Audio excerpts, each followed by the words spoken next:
Chapter 25. The Strike That Shook Him. The filing happened at 6:12 a.m., while most of the world was still waking up, coffee brewing, alarms snoozed, routines beginning. Lilly was already dressed, focused, and 3 steps ahead.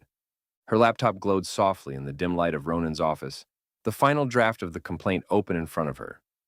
Pages of it, sharp, clean, unforgiving. Ronan stood a few feet away watching her.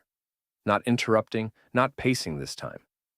Just watching. Because something about this moment felt different. Not like they were reacting anymore, like they were taking control. "You ready?" she asked without looking up. He didn't answer immediately, because ready wasn't the word. But he nodded anyway. "Yeah," he said, "let's do it." Lilly hit send, New York, 9:13 a.m. Mark Hale was at a mid-meeting when his phone buzzed. He ignored it. Then it buzzed again and again. A subtle shift in the room.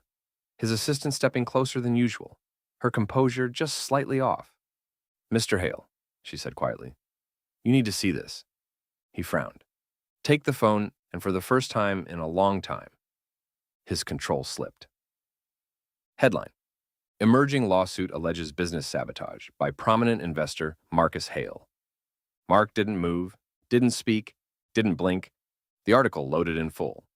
Details, dates, language pulled directly from the filing. Intentional interference, coordinated disruption of contractual obligations.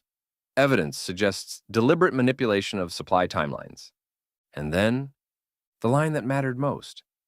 Supporting material includes recorded communications, currently under legal review. Mark's jaw tightened. Not anger, not panic, calculation. But underneath it, something new. Pressure. Back on the island. Ronan refreshed the page again, and again, and again. Holy... He stopped himself, running a hand through his hair. This is everywhere. "It will be," Lilly said calmly. She stood beside him, arms loosely crossed, watching the reaction unfold exactly as she'd predicted. Industry blogs, local news, even larger outlets are starting to pick it up. The story was spreading fast.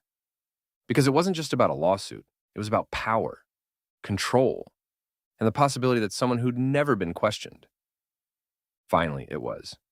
"You timed this," Ronan said, glancing at her. "Of course I did," she replied. He let out a quiet, almost disbelieving laugh. "Remind me never to go up against you." She didn't smile. Noted. Real strategy. This wasn't just about filing a lawsuit. Anyone could do that. This was about pressure. Lilly had structured it perfectly. File early, leak nothing, but write everything in a way that invites attention. Let the system do the rest. Because once the story was out, Marcus couldn't quietly fix it. He couldn't make it disappear. Now, he had to respond publicly, and that was exactly where she wanted him. Ronan turned to her, more serious now. "What happens next?" Lilly didn't hesitate. "Now he tries to control the narrative," she said. "Statements, denials, maybe even counterclaims. And the video? We don't release it yet," she said firmly. He frowned slightly. "Why not?" "That's the strongest thing we have." "Because," she said, meeting his gaze, "it's leverage." She stepped closer. "If we drop everything at once, we lose control of escalation." Ronan nodded slowly, understanding. "So, we make him react first." "Exactly." His phone buzzed. Unknown number. He stared at it. Then I looked at her. She didn't say anything, just nodded once. He answered, "Yeah?" Silence, and then, "Marcus, you've made a mistake." His voice was calm, too calm. Ronan's jaw tightened. "Did I? You think this changes anything?" Marcus continued. "You've just made this messy." Ronan glanced at Lilly. She didn't move, didn't react, just watched. "It was already messy," Ronan said. "You just didn't think anyone would call you on it." A pause. Then, "You're being used," Marcus said. That landed, but not the way he intended. Ronan's grip on the phone tightened slightly.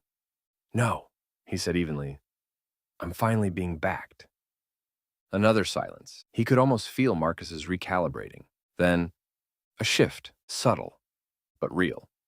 "What do you want?" Marcus asked. Ronan looked at Lilly. This time, she answered. He pulled the phone slightly away, putting it on speaker. So, we're clear, Lilly said calmly. This conversation is being documented. A beat. Marcus didn't hang up. Interesting. What do you want? He repeated. Lilly stepped forward slightly, her voice steady, controlled, and absolute. You restore what you disrupted, she said. Or you compensate for it. Marcus let out a quiet breath. You think you can force that? No, she said. I think the evidence will. Silence, and then, You're playing a dangerous game, Marcus said. Lilly didn't flinch. No, she replied, I'm playing a very precise one. The call ended. Just like that. No resolution, no agreement. But something had changed.